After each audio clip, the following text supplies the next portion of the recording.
자, 사람은요, 이 안에 내면적인 가치가 있어요. 사람들이 행동하는 것은 자기가 그냥 아무 무계획적으로 행동하는 것 같아도 나름대로 자기가 가지고 있는 어떤 신념 체계에 의해서 움직여지게 되는 것입니다.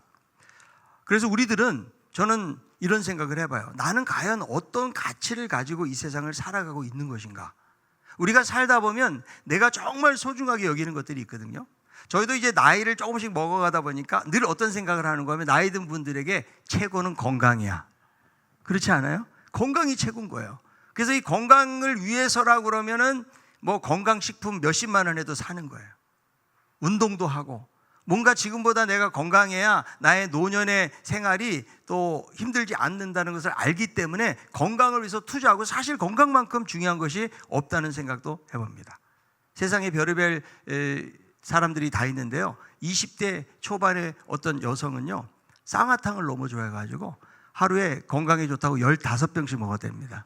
몇 년 동안을 밥에도 말아먹고 커피에도 타먹고 뭐 이런 별스러운 사람도 있는데, 그것은 잘못된 상식 때문에 그런 것이죠.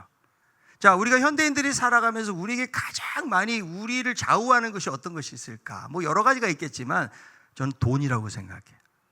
이 돈이라는 가치가요, 가족을 배반하게도 만들고, 심지어는 돈 몇 푼 때문에 사람을 죽이기도 하고, 그리고 돈 때문에 자기의 인생을 송두리째 바치는 그런 사람들도 볼 수가 있거든요. 그 왜 그럴까요? 자기가 그것을 최고의 가치라고 여기기 때문에. 그러니까 사람이라는 것은 자기가 어떤 가치를 소중히 여기느냐에 따라서 그 사람의 삶은 얼마든지 달라질 수가 있다라는 거예요. 내면 세계의 질서와 영적 성장이라는 책이 있는데요, 아주 유명한 책인데, 이 책에서 현대인들을 저자는 두 가지로 말을 합니다. 하나는 충동에 이끌리는 삶, 또 하나는 소명에 이끌리는 삶을 이야기해요. 그러니까 충동에 이끌리는 삶은 하루하루를 본능적으로, 충동적으로 감정을 따라 살아가고 있다는 거죠. 그러니까 현대를 살아가다 보면 오늘날 여러분 많은 경우에 우리 안에 절대적인 원리나 가치들이 자꾸 상실이 되는 거죠. 자기의 느낌, 감정. 포스트 모더니즘이라는 사조가 바로 그런 거예요. 자기 감정과 느낌이 중요한 거지, 어떤 절대적인 원칙을 다 상대화시키는 모습을 볼 수가 있거든요. 그럴 수 있다라는 거죠. 근데 또 하나는 소명에 이끌리는 삶인데, 이 삶은 인생의 목적이 무엇인지를 알고 있다는 거죠. 자, 우리들도 이렇게 교회를 다니고 신앙생활 하지만 내 인생의 목적이 여러분들은 무엇이라고 생각을 하세요? 우리는 살아가면서 어떤 단기적인 목표를 가지고, 이게 내 인생의 목적이야, 이렇게 여기면서 살기 쉽지만, 많은 경우에는 많은 사람들이요, 그냥 돈이 목적인 경우가 많아요.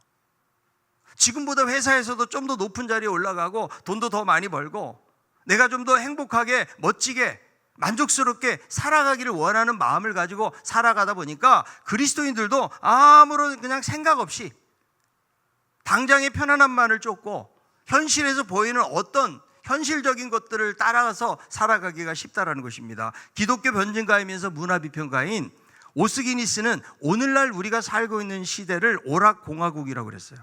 우리 사회는 인간의 유한성, 그리고 죽을 운명을 잊어버리게 만드는 거대한 음모 집단이라는 말을 했거든요. 인간이 얼마나 유한한지, 그리고 언젠가 인간은 죽을 운명이라는 사실을 잊어버리도록 수많은 오락들이 있다는 거예요. 그래서 사람들이 하잘것없는 것에 마음을 빼앗기게 된다는 거죠. 삶에 대해서 진지한 질문이 없어요.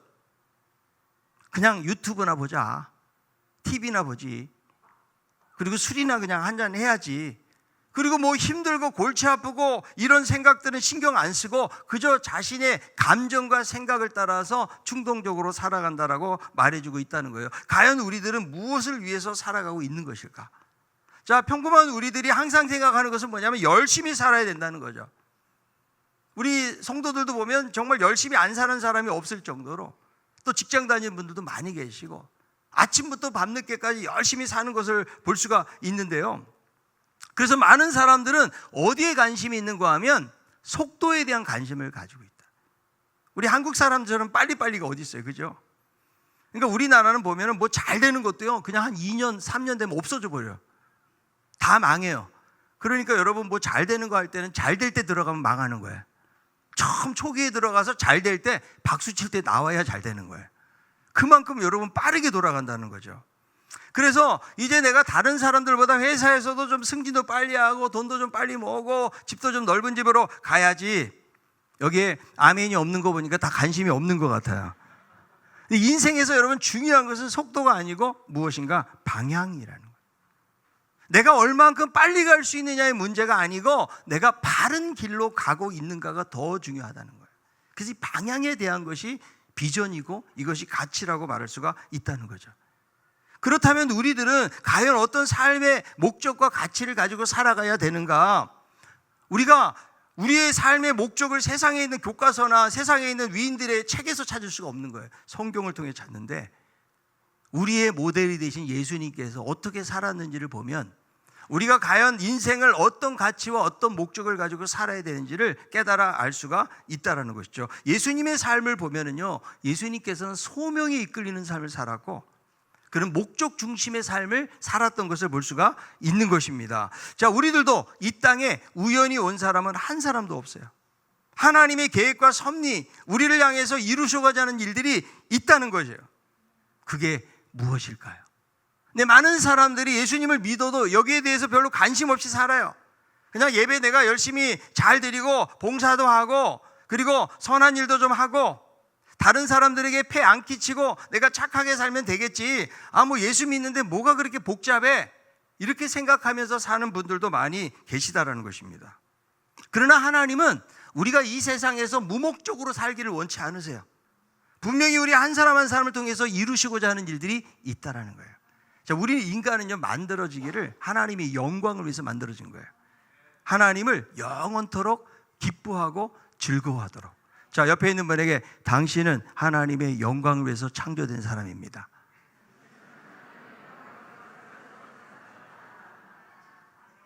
먹든지 마시든지 있잖아요. 화장할 때도 하나님의 영광을 위해서. 내가 직업을 가지고 어떤 일을 할 때도 무엇을 위해서? 하나님의 영광을 위해서. 그리고 우리 생각은 어떤 생각을 해요? 분명히 하나님이 나의 인생을 통해서 이루시고자 하는 계획이나 목적이 있다. 이것을 여러분 생각하는 것이 중요하다는 거예요. 그래서 오늘 이 본문에 나와 있는 예수님의 삶을 보면 예수님이 과연 세상을 살면서 무엇을 중요하게 여겼는지를 알 수가 있기 때문에 우리들도 그렇게 살아야 된다는 사실을 성경이 우리에게 보여주고 있는 거예요. 예수님의 삶을 보면 예수님 무엇보다도 하나님과의 관계를 최우선적으로 여기셨다는 거죠. 그래서 최우선적으로 하신 것이 무엇인가 하면 하나님하고 관계 맺는 일을 예수님께서 가장 우선적으로 하셨어요. 그래서 예수님은 새벽에 일어나자마자 뭐 하셨어요? 기도하는 일을 하셨다라는 거죠. 무엇을 보여줄까요? 예수님에게 이것이 가장 중요하다는 거죠. 자, 우리들도 살면서 무엇을 가장 먼저 하나요? 우리는 날마다 빠뜨리지 않고 하는 무엇이 있는 것이죠. 왜? 그 사람이 중요하다고 여기기 때문에 그런 거예요. 자, 게임을 하는 사람은요, 밥보다도 막 게임이에요. 직장 끝나고 집에 가서도 막 12시 넘게까지 게임을 할 수도 있어요. 왜? 그것이 너무나 중요하고 자기에게 너무 휴식이 되고 또 쉼이 된다고 여기기 때문에 그런 사람도 있을 수 있다는 거죠. 우리는 하루에 할 일들이 너무나 많이 있는데 그 할 일 가운데서 우리가 중요한 것에 따라서 우선순위를 정하는 것이 중요한데 많은 경우 우리들은 내가 좋아하는 것에 가장 초점을 맞추게 되어진다는 거죠. 근데 예수님을 보면 하나님과의 관계를 이루어 가셨기 때문에 뭐 하세요? 기도를 하셨어요. 자, 마가복음 1장 35절. 새벽 아직도 밝기 전에 예수께서 일어나 나가 한적한 곳으로 가서 거기서 기도하시더니 이 새벽은 언제인가 하면 새벽 한 3시부터 6시까지 동트기 전에를 말하는 거죠. 그러니까 예수님이 이때 일어나셔서 예수님 기도하셨다라는 거죠. 그러니까 이때는 사람들이 다 잠들어 있을 때인데 예수님은 새벽 시간을 항상 기도로 보내셨다. 자, 그런데 마가복음 1장 21절부터 보니까 예수님의 하루 일과에 대해서 기록을 하고 있어요. 예수님께서 오전에 회당에서 막 가르쳤는데 거기에 또 귀신 들린 자가 와요. 그걸 고쳐줍니다. 그리고 또 점심 때는 베드로 장모의 집에 들어가서 열병을 고쳐주시고 저녁이 되었을 때는 예수님께서 온갖 동네에 각색 질병에 걸린 사람들, 귀신 들린 사람들 이런 사역을 했던 것을 볼 수가 있는데 예수님의 일과를 보면 하루 종일 너무 바빠요. 자, 예수님은 피곤하셨을까요? 안 피곤하셨을까요? 네, 그런데 우리 생각에는 이런 생각이 있거든요. 예수님 그래도 하나님의 아들이잖아요. 그러니까 우리보다는 덜 피곤하셨을 것 같아요. 바카스를 안 마셔도 될 것 같아요. 왜냐하면 자꾸 하나님의 아들로 생각하니까 그분 특별한 분이니까 뭔가 우리보다 하는 것보다는 예수님께서 초월적으로 어떤 일들을 한다고 생각하지만 사실 예수님은 인간이셨어요. 그래서 우리처럼 목마르고 우리처럼 피곤하고 우리처럼 배고픔이 있고, 그리고 심지어는 십자가를 앞에 두고 어떻게 해요? 될 수 있으면, 할 수 있으면 이 잔이 내게서 물러가게 해달라는 기도까지 하시잖아요. 자, 예수님이 제자들하고 갈릴리 바다를 건너가는데 큰 폭풍우를 만납니다. 막 배가 흔들리고 위 상황이 왔는데 예수님 뭐하고 계세요? 배 뒤편에서 주무시고 계세요. 아니, 어떻게 이 풍랑이 일어나고 배가 막 흔들리는 이런 상황에서 예수님이 주무실 수가 있을까? 물론 예수님이 실눈을 뜨고 있는지도 몰라요. 왜냐하면 제자들의 믿음을 시험하시려고 했기 때문에 그런 것이죠. 어쨌든 예수님께서 피곤하셨다는 거죠. 그래서 주님이 인간의 몸을 입고 오셔가지고 십자가에서 모든 수치와 고통과 통증과 이거를 예수님이 그대로 다 느끼셨다. 근데 초대교회 이단 중에서는 가연설을 주장하는 이단들이 있는데, 가연설이 뭐냐면 예수님이 육체로 오신 것을 부인하는 거예요. 그들이 고대 플라톤 철학 같은데 영향을 받다 보니까 어떤 영향을 받는 거예요? 정신은 선하다, 이거예요. 초월적인 것은. 그러나 이 땅에 있는 육신은 악하고 타락한 것으로 여기다 보니까 어떻게 그 고결하시고 선하신 하나님이 이 땅에 올 수 있겠느냐. 그래서 예수님이 오신 것은 실제적으로 오신 것이 아니고 그렇게 가상적으로 보일 뿐이다. 그게 가연설이에요. 이런 이단이 있었다라는 거죠.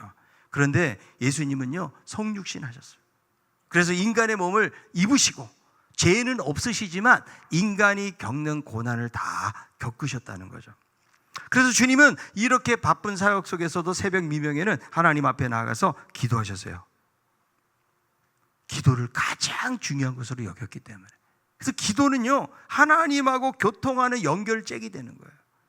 자, 우리들도, 자, 여러분, 기도가 쉬워요, 어려워요? 기도가 쉬워요, 어려워요? 예? 어려워요. 그러면 이렇게 물어볼게요. 숨 쉬는 게 쉬워요, 어려워요? 쉽죠? 숨 쉬는 게 어려우면 천국 갈 날이 얼마 안 남은 거예요. 그러니까 기도를 뭐라고 그래요? 영혼의 호흡이라고 그래요. 근데 우리는 기도 그러면 새벽 기도, 철야 기도, 막 금식 기도 이런 거 생각하다 보니까 기도가 어렵다고 여기기가 쉽거든요. 사실 기도는 하나님하고 대화하는데, 정말 힘들 때가 언젠가 오면, 피곤할 때는 정말 기도가 잘 안 돼요. 피곤하고 바쁠 때. 그래서 저도 기도를 주로 새벽에 기도를 하지만 밤에 하루를 보내고서 막 기도하려고 그러면요, 너무 피곤해요. 그래서 하나님, 나 다 맡깁니다. 저 그냥 꿈나라로 갑니다. 그리고 모든 거 맡겨요. 그리고 새벽에 기도해요. 그만큼 피곤하기 힘들다는 거죠. 예수님께서 십자가에 달리시기 전에 겟세마네 동산에 기도하잖아요. 그런데 제자들이 계속 졸아요. 예수님이 3번씩이나 오시면서 너희가 어찌 한시 동안도 깨어있을 수 없느냐 그러시거든요. 제자들도 얼마나 피곤했을까요? 예수님도 역시 피곤했어요. 그러나 하나님과의 관계를 가장 중요시 여겼기 때문에, 예수님의 사역의 원천이 무엇이냐, 예수님이 삶을 살아내고 하나님의 뜻을 이루는 가장 중요한 도구가 무엇이냐, 바로 기도였기 때문에 주님은 기도하신 거예요. 35절에 기도하시더니 그랬는데요, 이 시제를 보면 미완료 시제예요. 우리 말에는 그 미완료라는 말이 없잖아요. 한두 번 하고 끝나는 것이 아니고 계속적으로 했다는 것을 의미하는 단어를 사용하고 있다는 거죠. 자, 한국 교회가 새벽 기도를 하는 이유가 무엇일까요? 예수님께서 내가 새벽에 기도했으니까 너희들도 기도하라, 이렇게 한 번도 요구하신 적이 없어요. 그러니까 이 새벽 기도는 예수님이 하셨기 때문에 한국 교회가 따라한 거예요. 그러니까 전세 새벽 기도하는 교회는 한국 교회밖에 없는 것이죠. 그래서 새벽 기도를 막 절대적으로 여기고 막 새벽 기도 안 나오면 신앙이 마치 없는 것처럼 여길 수는 없어요. 우리가 기도를 아침에도 할 수 있고 점심 때도 할 수 있고 저녁에도 할 수 있어요. 그런데 새벽 기도를 해보면 새벽 기도의 유익을 아는 사람들은 새벽에 나와서 기도하는 거예요. 그분들은 빠짐없이 나와서 기도하는데요, 집중할 수 있기 때문에 그런 거예요. 또 하나는 영적으로 깨어있는 상태를 유지하는 데 도움이 돼요. 새벽에 깨어있는 것이. 그리고 주님 만나는 시간이 행복하기 때문에 그런 거예요. 자, 무엇보다도 새벽은 첫 시간이잖아요. 성경을 보니까 첫 번째는 하나님께 드려요. 첫 아들을 드리고 장자를 드리고 또 첫 열매를 드리는 것. 무엇을 말해요? 모든 것이 하나님의 것이지만 내가 대표해서 드립니다. 하나님의 주권을 선언하는 고백이라고 말할 수가 있는 것이죠. 그런데 우리가 바쁘고 피곤하다는 핑계 때문에 새벽에는 엄두도 못 내는 경우가 상당히 많이 있어요. 그래서 우리도 새벽에 보면은 어르신들이 주로 많아요. 그분들은 막 신앙이라 생각하고 지키시는데 제가 그런 생각을 해요. 한 10년 지나고 20년 지나면 과연 새벽 기도가 한국교회에 존재할까? 우리 젊은 사람들은 새벽에 나오는 게 되게 비효율적이에요. 그리고 요즘은 온라인도 있기 때문에 아마 집에서 새벽 기도하는 분들도 계시겠지만 사실 예배당에 나와가지고 하나님 앞에 기도하는 사람들이 그렇게 많지 않다는 거예요. 그만큼 어렵기 때문에. 그런데 일상을 살아가면서 여러분 기도의 시간을 확보하려고 해보세요. 5분을 눈 감고 집중하기 어려워요. 왜? 해야 될 일들도 많고 우리에게 필요를 요청하는 사람들도 많고 그러다 보니까 사실 우리가 낮에도 기도할 수 있고 아침에도 기도할 수 있지만 그런 상황 속에 기도하기 어렵고 내가 직장에 나가서 기도할 수 있겠는가? 어디 화장실 아니면 여러분 눈 감고 기도할 수 있겠어요? 그러니까 기도할 자리가 없다는 거예요. 그래서 새벽에 기도할 때에 집중해서 기도할 수가 있기 때문에 기도를 하는 거죠. 그런데 지금도 막 기도하시는 분이 계시는데 눈을 뜨세요. 제가 기도 설교하니까 이거 기도하는 거로 이렇게 자꾸 하시는데 제가 다 알아요. 제가 눈 감고 있으면은. 종교개혁자들도 새벽 기도를 강조해서 마틴 루터가 말합니다. 내가 매일 새벽 2시간을 보내지 않는다면 그날의 승리는 마귀에게로 돌아갈 것이다. 나는 너무나 할 일이 많기 때문에 매일 3시간을 기도로 보내지 않는다면 결코 이 일을 지탱할 수가 없다. 중국 선교를 위해서 헌신했던 허드슨 테일러는 이렇게 말합니다. 당신이 어떻게 일생을 사역자로 보내면서 행복하게 살 수 있었습니까? 이런 물음 앞에 저의 행복과 헌신의 비결은 하루를 어떻게 시작하느냐에 달려 있습니다. 연주자는 음악회가 시작되기 전에 악기를 조율합니다. 음악회가 끝난 다음에 조율하는 어리석은 사람은 없습니다. 저는 아침에 일어나면 새벽 기도를 하면서 하나님의 뜻과 맞추는 일을 합니다. 그러면 행복한 인생을 살아갈 수가 있습니다. 하나님의 뜻이 무엇인가? 오늘 하루 말씀을 통해서 맞춰보는, 조율해주는, 여러분 연주하기 전에 조율을 하잖아요. 음에 대해서 조율해서 모든 악기들이 잘 조율을 할 때에 아름다운 오케스트라가 나올 수가 있는 것처럼 우리의 삶도 역시 마찬가지라는 거예요. 그래서 새벽에 기도하는 좋은 습관을 가져야 되는데 그동안 새벽에 기도하시다가 지금 또 코로나를 지나면서 집에서 기도하는 분도 계시겠지만 이거를 중단하고 있는 분이라고 그러면 다시 새벽을 깨우는 우리 모두가 되기를 바랍니다. 자, 옆에 있는 분에게 새벽에 한번 얼굴을 봤으면 좋겠습니다. 뭐 어차피 이분도 안 나오니까 걱정하지는 마세요. 사실 하나님의 아들이신 예수님이 뭐 기도할 필요가 있나요? 하나님이신데. 그런데 하나님의 뜻을 이루기 위해서 이렇게 기도하셨다면 하물며 연약한 우리 인생들은 얼마나 하나님을 의지하면서 기도해야 될 것인가. 하루의 첫 시간을 하나님하고 데이트하는 시간을 갖는 거예요. 내가 잠을 충분히 잔다고 해서 여러분 우리가 항상 행복한 것이 아닙니다. 이거를 약간 줄여보세요. 여러분 음식도요, 내가 막 먹고 싶은 대로 먹는 것이 아니고 약간 조절해서 먹어야 그래 우리 몸이 건강해지는 것처럼 우리가 삶의 시간도 잘 정하는 것이 중요하다. 기도할 때 보면은요, 무슨 특별한 기도 제목이 있을 때 나오는 경우가 많이 있는데요. 뭐 그것도 감사해요. 그런데 그분과 그냥 함께 있는 것이 행복하고 즐거워야 돼. 이게 기도예요. 가끔 저한테 몇 년 만에 전화하는 분이 계시거든요. 목사님 돈 좀 꿔주세요. 제가 돈이 좀 많은 사람처럼 보이나 봐요. 그런데 아무런 연락도 없다가 몇 년 만에, 우리 교인은 안 해요. 걱정하지 마세요. 예전에 그런 분이 한 분 계시긴 했는데 요즘은 돈 꿔달라는 말 안 해요, 저한테. 그런데 몇 년 만에 하는 거예요. 그래서 이런 생각을 해요. 아니 평상시에 저하고 통화도 하고 서로 관심을 가지고 교제하다가 그런 전화 받으면 그래도 꿔주고 싶은 마음도 생기는 거죠. 그런데 전혀 연락도 안 하다가 자기가 딱 필요하다고 그때 전화하면은요, 그 관계라는 게 잘 안 이루어지는 거죠. 그러니까 우리들도 하나님하고 평상시에는 그냥 전혀 하나님 멀리해. 뭐 하나님 생각할 여지도 없어. 그냥 사는 거야. 이렇게 살다가 내가 어려움 당하니까 그때 하나님 이거 좀 꼭 주시고, 하나님한테 맡겨놓은 것도 없는데 막 맨날 달라고 그래요.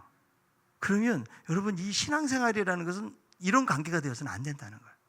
어쩌면 우리는 하나님하고 상관없이 신앙생활을 할 수도 있다는 게, 이게 종교생활이에요.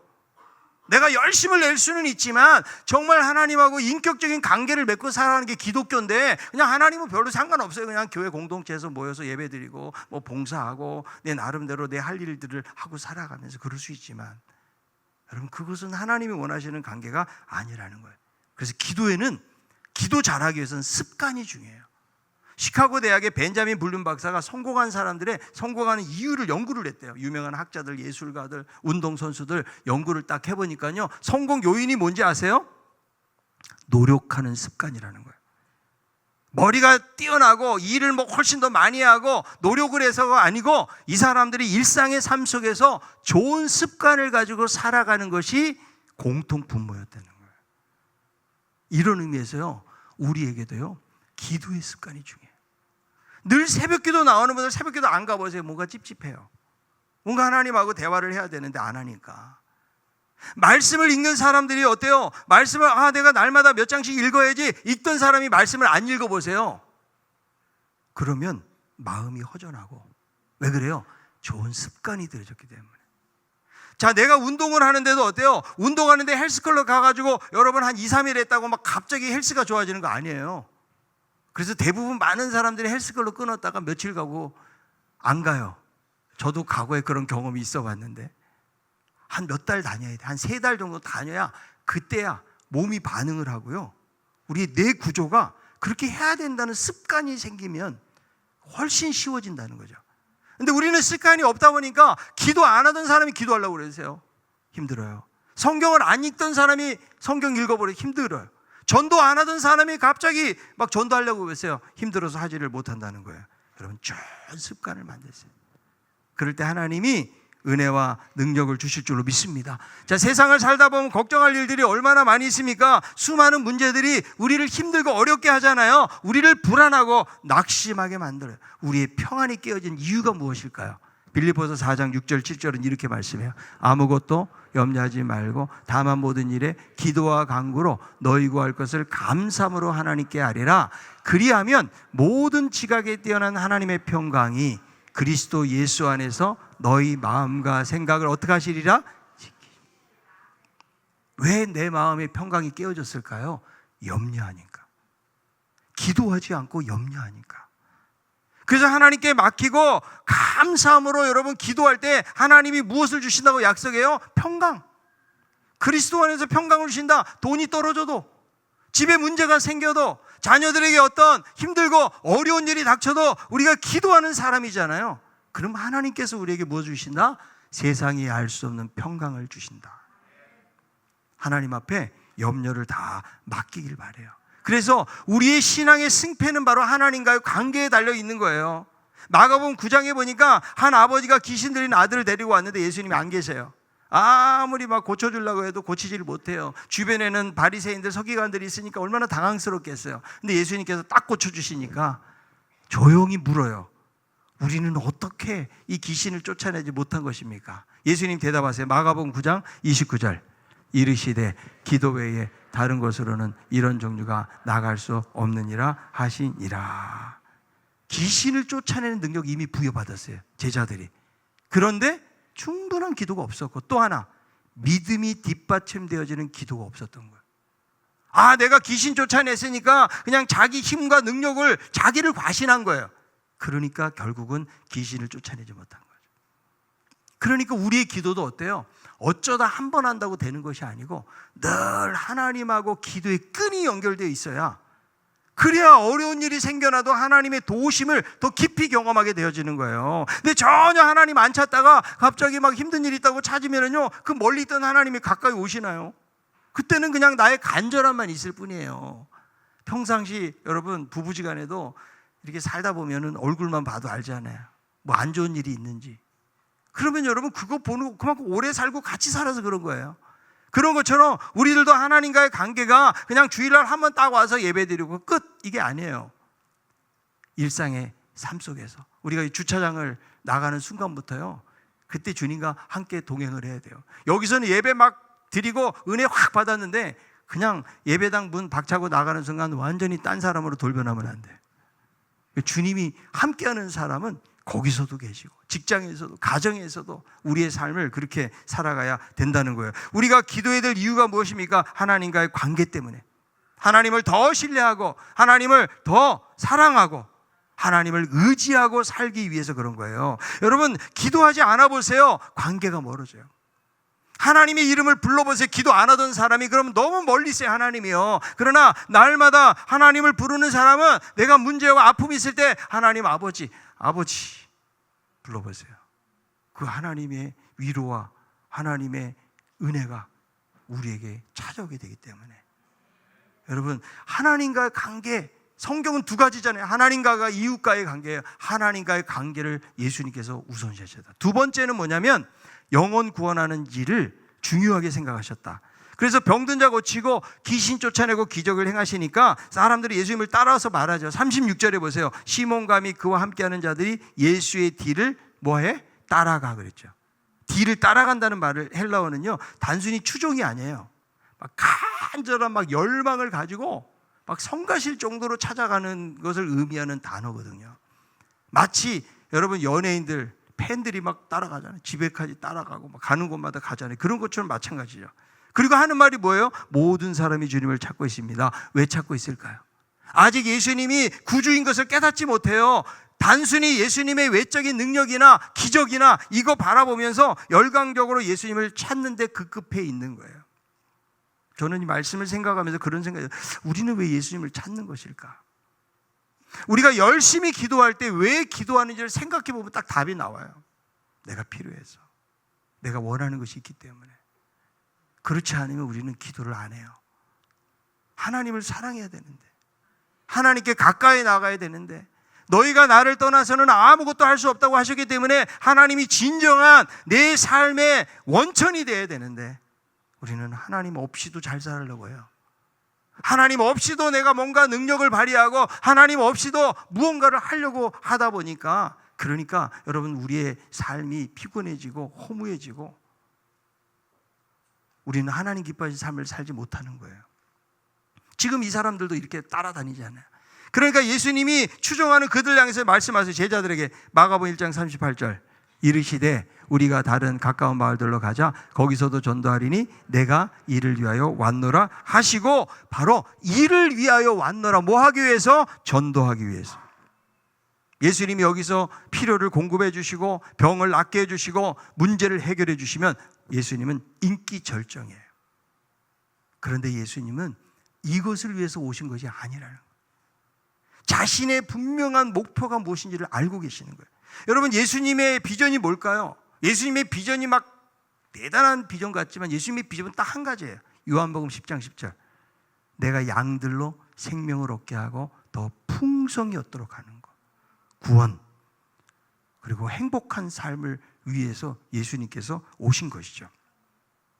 예수님의 관심은 인기가 아니에요. 복음 전하고 영혼을 구원하는 일이 가장 중요한 가치가 있었던 것이죠. 만약에 인기를 염두에 두었으면 많은 사람들로부터 얼마나 그냥 환호를 받으며 열광스러운 그 분위기 속에서 있었을까요?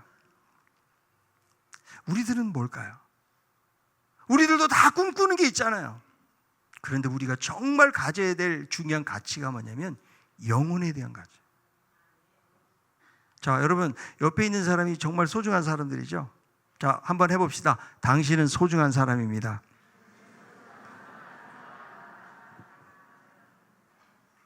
이 영혼을 구원하는 일이에요. 여러분, 의사들이 왜 중요해요? 육체 병을 고치고 정신적으로 고치는 의사들이 공부도 많이 해야 돼요. 왜? 사람을 살리고 죽이고 결정되기 때문에. 우리들도 교회에 수많은 일들이 있지만 가장 중요한 일이 복음을 전하는 일이에요. 영혼을 구원하는 일이에요. 하나님이 그것을 위해서 신강교회를 세우셨고 여러분 한 사람 한 사람을 여기에 남겨두신 거예요. 뭐 하라고? 그 사명 감당하라고. 우리끼리 여러분 모여가지고 우리 공동체는 너무 좋아요. 먹는 것도 많고 함께 즐기고 어디 놀러도 가고 좋아요. 그것이 우리의 목적은 아니에요. 우리는 영혼들 구원하는 일에 내가 소유한 영생을 다른 사람에게 소개하는 거예요. 여러분, 내가 좋으면은 소개 안 해요? 아내가 정말 괜찮고 좋은 사람은요, 다른 데 가서 아내 자랑을 많이 합니다. 저처럼. 아내 자랑 제가 많이 합니다. 남편이 정말 좋은 사람은요, 남편 자랑을 많이 해요. 왜? 좋으니까. 여러분, 예수님이 좋으세요? 그럼 자랑해야죠. 우리는 이미 예수를 통해서 하나님의 그 뜨거운 사랑을 경험했고, 우리가 예수님의 사랑을 알고 있다 그러면 이 예수님을 다른 사람이 소개해 주는 일이에요. 막 이 사람을 막 강압적으로 해가지고 이 사람 믿게 하는 것이 아니라고요. 내가 믿었던 예수님, 내가 예수님 믿어보니까 내 삶의 목적이 바뀌고 내 삶이 이렇게 변화가 됐습니다. 이전에는 내가 아무 목적도 없이 그냥 그렇게 세상에서 살다가 내가 예수님 만나니까 생각이 바뀌고 말이 바뀌고 나의 행동이 이렇게 바뀌었어요. 여러분, 이걸 전하는 게 복음 아니에요? 예수님을 전하는 거예요. 예수님을 소개하는 거예요. 이것이 우리에게 가장 중요한 본질이라는 거예요. 그런데 우리가 전도할 때 여러분 어때요? 길 지나가는 사람 붙잡고서 막 전도지 한 장 준다고 그 사람, 내가 이제부터 예수님 믿겠습니다. 이런 사람도 가끔은 있을 수 있어요. 왜냐하면 준비된 사람들이 그런 사람들이에요. 그러나 대부분은 아는 사람들이에요. 그래서 주변에 있는 아는 사람들에게 어때요? 지속적인 교제를 해야 돼요. 우리가 뭐 하기 위해서? 전도하기 위해서. 그런데 마음이 안 열리니까 어떻게 해야 됩니까? 작은 거라도 자꾸 갖다 주세요. 여러분들이 뭐 큰 거 갖다 주면 부담스러워 다시는 문 안 열어줘요. 분명히 이 사람이 뭔가 원하는 것이 있구나 이런 생각을 해요. 그런데 김밥 한 줄, 꽃 한 송이, 작은 거 같지만 이거 나눠 먹으려고 가져왔다 그러면요, 사람들이 좋아해요. 요즘은 아파트에 살다 보니까 저 몇 달 살아도 옆집에 있는 분들 얼굴도 몇 번 못 봤어요. 그냥 뭐 맛있는 거 이렇게 뭐 있으면 갖다 주면 그때 얼굴 잠깐 삐끔 열고 보고 그러니까 참 관계를 맺는다는 게 쉽지 않다는 걸 알게 돼요. 그래서 우리가 내가 알고 있는 지인들, 교회 다니다가 지금 쉬고 있는 사람들, 이런 사람들이 주변에 많기 때문에 그들에게 정말 이 좋은 예수를 전해야 되는데 우리가 신앙생활 해보세요. 꾸준하게 하나님 나라를 위해서 섬기고 교회 다니고 예배 드리고 이렇게 사는 게 어려워요. 왜? 많은 사람들이 교회를 거쳐가요. 전에는 막 열심도 있었어요. 근데 지금 전혀 신앙생활 안 하는 사람들이 우리 주변에 꽤 많이 있어요. 우리가 여러분 이렇게 하나님 앞에 나와서 예배드리고 몇십 년 동안 주님 섬기고 있다면 하나님의 은혜인 줄로 믿습니다. 그러면 그렇게 방황하고 잃어버린 사람들을 우리가 찾아가요. 예수님은 내가 잃어버린 양들을 찾으러 왔다는 게 그분의 목적이셨어요. 우리가 다시 한번 말씀을 통해서 나의 인생의 목적이 무엇인가? 예수님께서 요번에도 차 바꿨더라. 소형차 타다가 이제는 좋은 차로 바꿨네.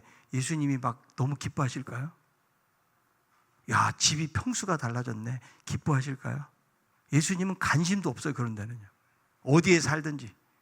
그런데 한 영혼을 구하고 그를 인도하기 위해서 기도하고 전도하고 선물을 갖다 주고 관계를 맺고 그 안타까운 마음을 가지고 있잖아요. 이 사람이 이번에 꼭 예수를 믿지는 못한다 할지라도 하나님이 언제 그 영혼을 변화시켜서 주께로 오게 하실지 우리는 아무도 몰라요.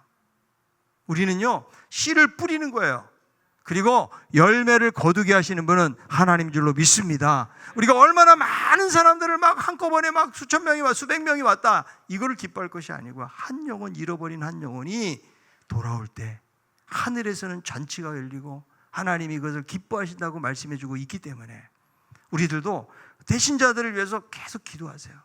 기도하면서 기도하면 하나님이, 성령님이 그 마음을 열 것을 기도하면서 꼭 이번에 하나님 한 번이라도 집회에 나올 수 있도록 도와주세요. 이런 마음으로 기도하면서 우리가 준비할 때에 하나님이 열매를 주실 줄로 믿습니다. 여러분, 이래야 교회가 기쁨이 넘치는 거예요. 교회가 새 생명 축제 하는데 별로 관심, 영혼에 대한 관심 없이 그냥 훅 하고 행사처럼 지나가잖아요. 아무 소용이 없어요. 하나님 이번 기회에 우리가 좀 더 집중하게 하시고 기도하게 하시고 또 영혼을 구원하는 일에 우리가 온 힘을 기울임으로 하나님이 기뻐하시는 아름다운 열매를 맺기를 원합니다. 이런 고백으로 나아가는 우리 모두가 다 될 수 있기를 바랍니다. 가사를 잘 생각하면서 날마다 주님 닮아가는 저희들 되기 원합니다.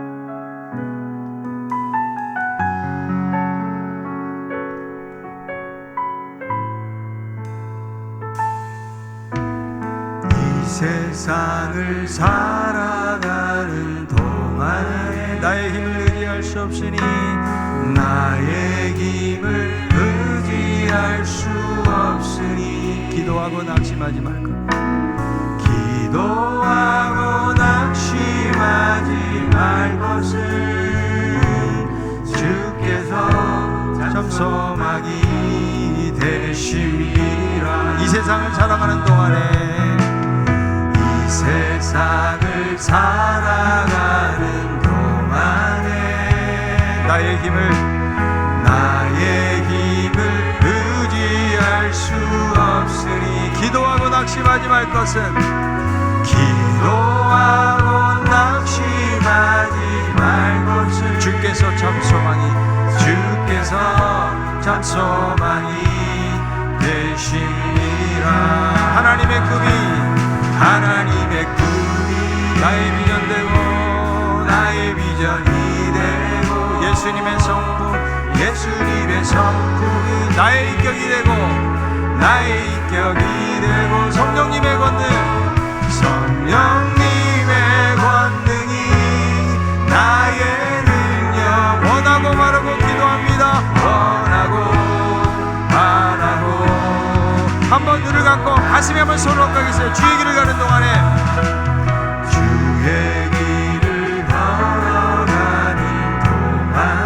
세상의 것 의지할 수 없으니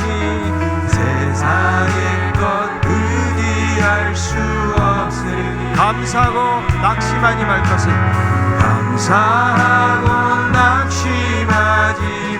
주께서 참 기쁨이 되심이라.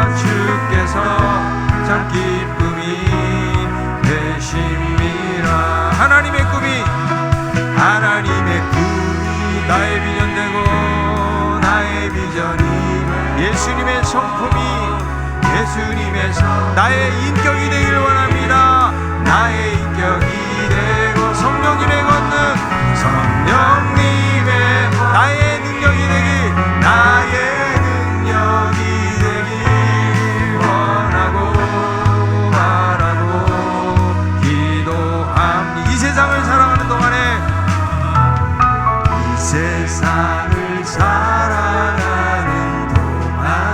나의 힘을 의지할 수 없으니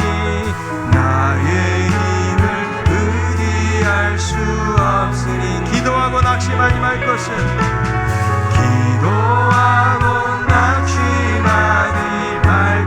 주께서 참 소망이 되심이라. 주의 길을 걸어가는 동안에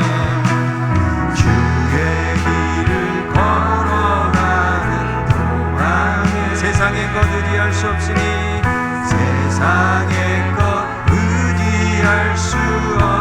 감사하고 낙심하지 말 것.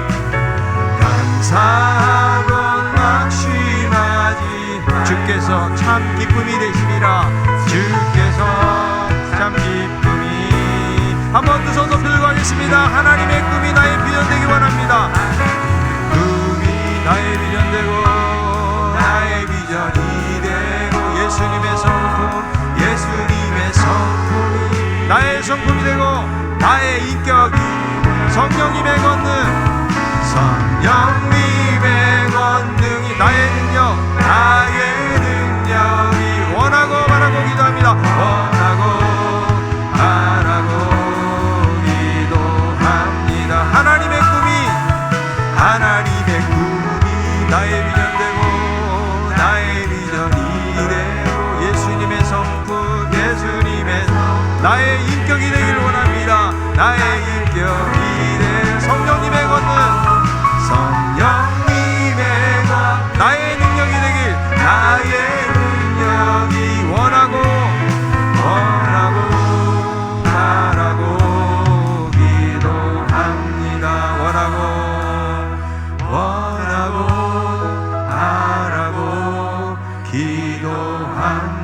원하고 바라고 기도합니다. 원하고 바라고 기도합니다. 아멘. 같이 한번 기도하기 원합니다. 여러분, 우리들은 하나님하고 어떤 관계를 맺고 살아가고 있나요? 하나님 상관없는 신앙생활은 아닌가? 날마다 하나님과 기도의 끈이 있어서 주님 앞에 나아가서 우리가 주님과 교제할 때에 주님의 그 부유하신 은혜가, 주님의 놀라운 그 사랑이 우리 가운데 전해지게 될 줄로 믿습니다. 하나님, 우리가 우리 예수님처럼 기도가 내 삶의 원천이 되게 하시고 내 사역의 원천이 될 수 있도록 도와달라고, 또 하나는 우리가 영혼 구원의 목적을 가지고 우리 신강교회가 우리 모두가 일어나게 하시고, 또 믿지 않는 수많은 영혼들, 그리고 교회를 떠나서 방황하고 있는 많은 분들에게 예수님을 전할 수 있도록 도와달라고, 전도하는 우리들 되게 해달라고, 기도와 전도가 우리의 삶의 아주 중요한 가치가 되게 도와달라고 말씀을 생각하고 같이 한번 기도하겠습니다. 하나님 아버지, 은혜를 감사합니다. 우리 하나님께서 이 말씀을 통해서 아버지 깨달음을 주니 감사합니다. 아버지, 우리 예수님께서 새벽마다 하나님 새벽 미명에 하나님 앞에 나아가서 기도함으로 시작했던 것처럼 우리가 새벽을 잃어버리고 하나님 기도하는 시간들을 잃어버리고 살아오지 않은지 다시 한번 아버지 우리에게 간절한 마음을 주시고 주님 사랑하는 마음을 부어주시기를 원합니다. 그래서 하나님 아버지들 주님과 교제하게 하시고 주님의 풍성한 은혜를 날마다 경험하며 살게 하시고 친밀함 속에 영적인 부유한 은혜가 우리 가운데 넘치게 하여 주시기를 원합니다. 아버지, 필요할 때만 주님 찾지 않게 하시고 주님을 사랑해서 날마다 주님과 함께 동행하는 삶을 살기를 원합니다. 아버지 하나님이여, 우리가 전도하는 삶을 살게 하시되 예수님께서 잃어버린 양들을 돌보셨던 것처럼 우리들도 우리 신강교회 맡긴 이 삶이 우리 한 사람 한 사람에게 주변에 믿지 않는 영혼들에게 복음 전하는 삶을 살 수 있도록 도와주시기를 원합니다. 하나님 아버지, 우리 예수님께서 바쁜 사역 속에서 늘 새벽 미명에 하나님 아버지 앞에 나아가서 기도함으로 하루를 시작하셨던 것처럼 하나님, 저희들도 하나님과 상관없는 신앙생활 되지 않게 도와주옵시고 날마다 하나님께 가까이 나가게 하시고 하나님을 찾게 하시고 또 하나님과 교제를 나누는 삶을 살아가는 저희들 되게 도와 주시옵소서. 나는 포도나무고 너희는 가지이니 너희가 나를 떠나서 아무것도 할 수 없다고 말씀해 싸우니 날마다 하나님과 연결된 기도의 끈이 있게 도와주셔서 주님의 부유하신 은혜를 날마다 누리며 살아가는 저희들 될 수 있도록 도와주시옵소서. 힘들고 어려운 일 때문에 우리가 과도하게 걱정하지 않게 하시고 염려하지 않고 맡기고 감사함으로 기도할 때 하나님의 평강을 경험하는 저희들 되게 하여 주시옵소서. 하나님 아버지, 예수님께서 인기에 연연하지 않으시고 또 전도하기 위해서 다른 마을로 가시면서 온 갈릴리를 다니시고 많은 사람들을 고치시고 그들에게 복음 증거했던 것처럼 주님, 저희들도 우리 계신 이 영생의 아름다운 소식을 다른 사람들에게 전할 수 있기를 원합니다. 예수님을 소개하기를 원합니다. 그래서 특별히 이번에 태신자들 3명을 우리가 적어내고 기도하는 가운데 있사오니 그들의 마음의 문이 열리게 도와 주옵시고 계속 기도하고 관계를 맺으면서 좋은 관계 갖다가 이번 새생명 축제를 통해서 하나님 앞으로 나오는 놀라운 역사가 나타날 수 있도록 도와 주시옵소서. 그래서 하나님, 영원 사랑에 뜨거운 그런 열정과 마음을 가지고 우리가 이 지역으로 가정으로 파송 나간다는 생각을 하고 선교사로서의 사명을 잘 감당할 수 있는 우리 모두가 다 되게 하여 주시옵소서. 예수님의 이름으로 기도합나이다. 아멘. 이제는 선한 목자장 되시는 우리 주 예수 그리스도의 크신 은혜와 하나님의 놀라운 사랑과 성령님의 감동, 감화, 교통, 인도 역사하심이 하나님과의 관계 속에서 기도하며 또 전도를 통해서 인생의 중요한 목적과 가치가 무엇인지를 발견하고 또 문영혼들을 구원하고 또 주께로 돌아오게 하는 일에 귀하게 쓰임받고 그렇게 예수님처럼 살기를 소원하는 우리 모든 성도들 머리머리 위에 이제로부터 영원토록 함께 있을지어다. 아멘.